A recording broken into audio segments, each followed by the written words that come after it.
Hello friends, my name is Pooja and welcome back to my channel PK awareness.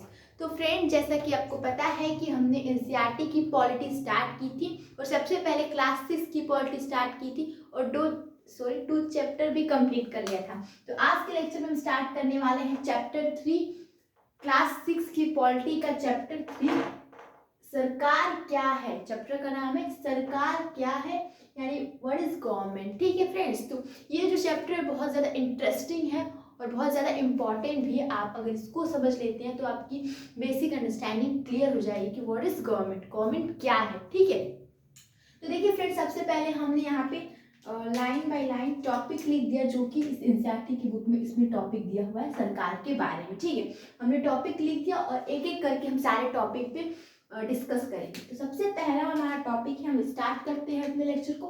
सबसे पहला हमारा topic है सरकार क्या है। ठीक है, तो फ्रेंड्स देखिए, सभी घरों में होता है, आपके घर में भी ऐसा होता होगा कि घर का कोई ना कोई ज़रूर मुखिया होता है जो घर के सारे डिसीजन लेता है और उसको सब लोग घर वाले मानते हैं और सारे डिसीजन भी लेता है और घर के लिए काम भी करता है। तो उसको क्या कहते हैं, घर का मुखिया कहते हैं।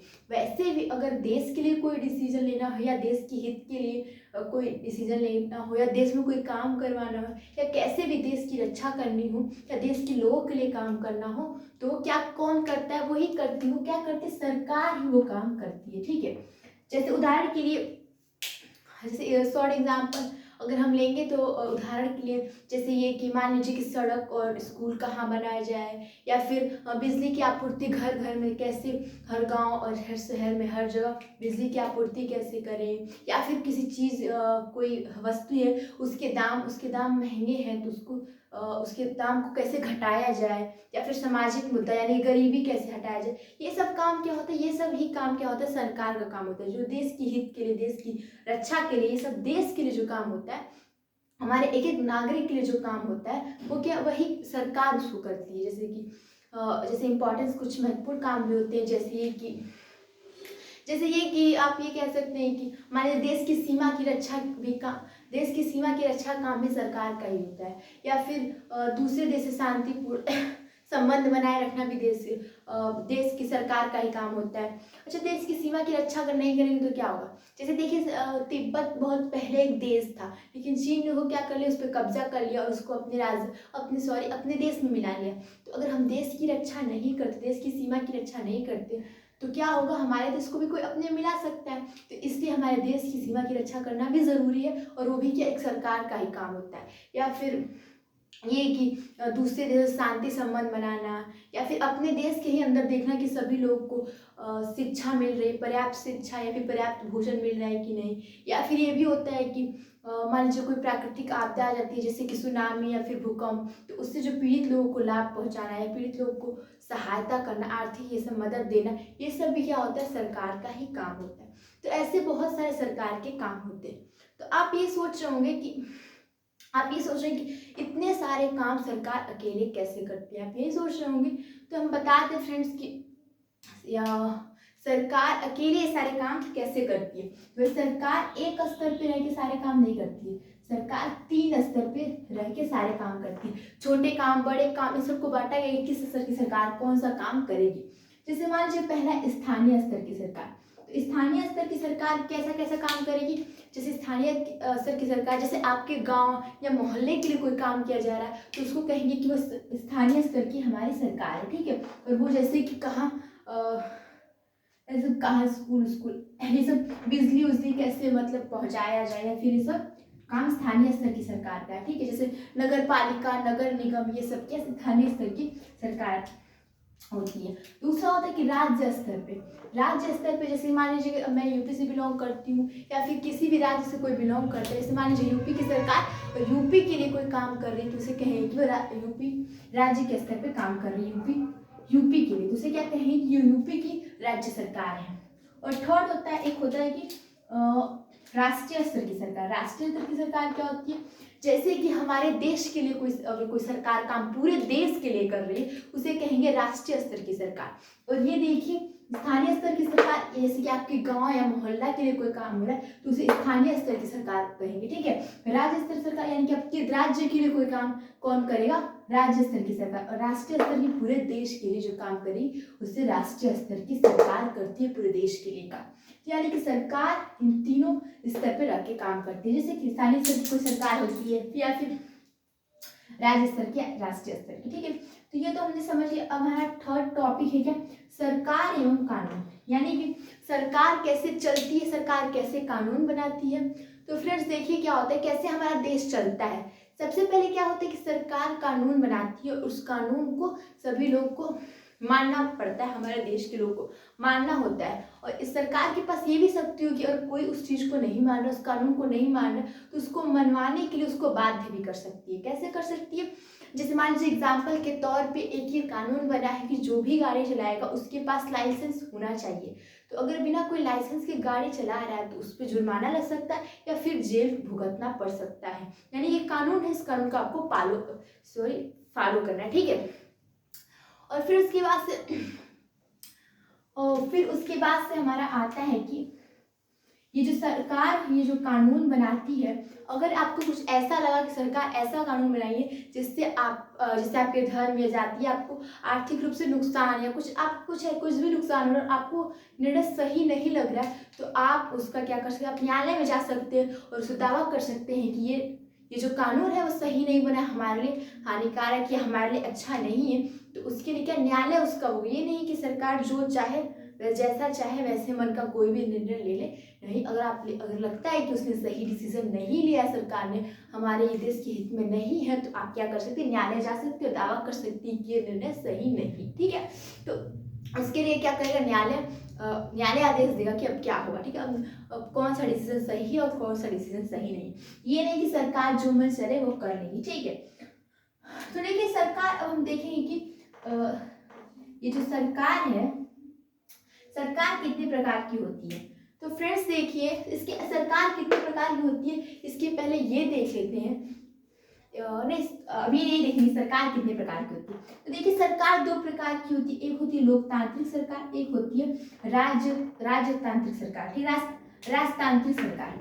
तो लोकतांत्रिक सरकार किसे कहते हैं, लोकतांत्रिक सरकार जो कि हमारे इंडिया में लोकतांत्रिक ही सरकार है। तो लोकतांत्रिक सरकार किसे कहते हैं, लोकतांत्रिक सरकार उसे कहते हैं जब उसको शक्ति जो राजा या सरकार हो, उसको शक्ति जो प्रदान करे वो चुनाव के द्वारा लोग ही उसको शक्ति प्रदान करते हैं, उसे कहते हैं लोकतांत्रिक सरकार। यानी कि जिसमें चुनाव होता है, फिर सरकार को चुनते हैं, उसे कहते हैं लोकतांत्रिक सरकार। और लोकतांत्रिक सरकार में एक ये भी मेन इंपॉर्टेंट बात होती है कि मान लीजिए कोई सरकार आपके लिए कोई डिसीजन ले रही है, तो उस डिसीजन क्यों ली है, इससे क्या फायदा है, सब सफाई देनी पड़ती है जनता को। ठीक है, तो उसे कहते हैं लोकतांत्रिक सरकार। नहीं कह सकती कि लोकतांत्रिक सरकार, लोगों का ही शासन एक प्रकार से होता है, क्योंकि लोग ही चुनाव द्वारा अपने प्रतिनिधि को चुनते हैं और वो प्रतिनिधि उनके लिए कोई फैसला या डिसीजन लेते हैं और उसकी सफाई भी उनको देनी पड़ती है कि हम क्यों ऐसा डिसीजन लिए और इसमें क्या भलाई है।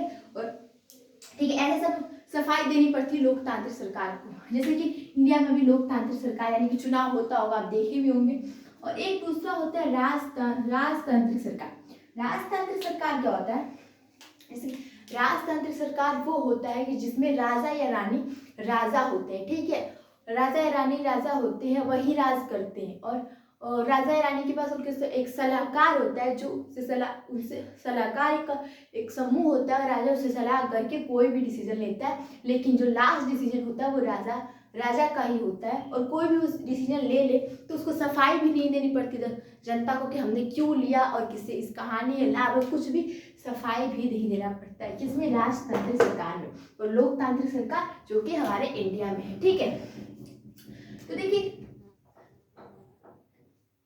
जो लोकतांत्रिक सरकार है, लोकतांत्रिक सरकार मतलब क्या होता है, लोगों द्वारा ही शासन। यानी कह सकते हैं कि लोकतांत्रिक सरकार में लोग ही उस सरकार को शक्ति देते हैं कि वो किसी के लिए निर्णय ले या कुछ भी करे। पर राजतांत्रिक सरकार में ऐसा बिल्कुल भी नहीं है, राजा खुद से निर्णय लेते हैं, कोई उनको शक्ति नहीं देता, वो खुद उनके पास शक्ति होती है। ठीक है, तो आजकल का जो लोकतांत्रिक सरकार है उसको लोकतांत्रिक सरकार न कह के हम प्रतिनिधि लोकतंत्र कह सकते हैं। कैसे कह सकते हैं? क्योंकि देखिए इसमें लोगों का सीधा भाग नहीं होता है किसी भी डिसीजन में, किसी भी निर्णय में। इसमें क्या करते हैं कि लोग चुनाव करते हैं, अपने प्रतिनिधि को चुनते हैं और वो प्रतिनिधि आपके लिए या फिर किसी के लिए कोई डिसीजन लेते हैं। तो वो कह सकते हैं कि आजकल का जो हमारा लोकतंत्र है वो प्रतिनिधि लोकतंत्र है, जो कि हमारा 5वां टॉपिक है। ठीक है। अच्छा, लोकतंत्र किसे कहते हैं? जिसमें लोकतंत्र, एक देश को लोकतांत्रिक सरकार कब कह सकते हैं? एक देश को लोकतांत्रिक सरकार तभी कह सकते हैं जिसमें जब तक उनके सारे देशवासियों को, जो कि वयस्क है, वो वोट, सारे वयस्कों को वोट देने का अधिकार मिल जाए, तब हम कहेंगे लोकतांत्रिक सरकार है। और वहाँ पे चुनाव से होता है। ठीक है।